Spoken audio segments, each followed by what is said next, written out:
Io sono molte cose, sono intanto laureata in scienze del testo letterario, lavoro con il sindacato della casa, sono militante, sono attivista per i diritti LGBT e tutte queste cose mi hanno portata a vedere la necessità che tutte le varie conoscenze che ho accumulato nel tempo possano essere riutilizzate in politica. Ciò che voglio fare io è utilizzare tutto il tempo che ho usato per metterlo a disposizione degli altri con conoscenze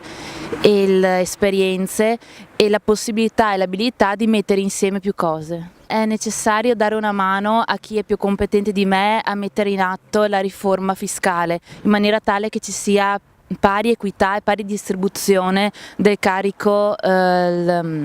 ci sia una più equa distribuzione del carico fiscale su tutti quanti. Dopodiché ovviamente le mie priorità saranno sugli argomenti che conosco meglio, cioè la riqualificazione delle periferie, tipo delle aree di campagna o delle aree periferiche, la questione casa, che ha molti aspetti molto particolari che non sempre vengono presi in considerazione neanche durante la campagna elettorale, ma anche e soprattutto scuola e università. Mettiamoci tutti quanti insieme a lavorare per una marca più equa,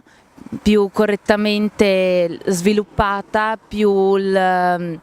di tutti quanti, perché in fin dei conti al momento noi abbiamo visto che c'è tanta corruzione, c'è tanto egoismo, specialmente qua da noi. Dobbiamo cercare di metterci tutti quanti a disposizione e rendere la Marca, il Veneto, l'Italia intera un paese più equo per tutti quanti.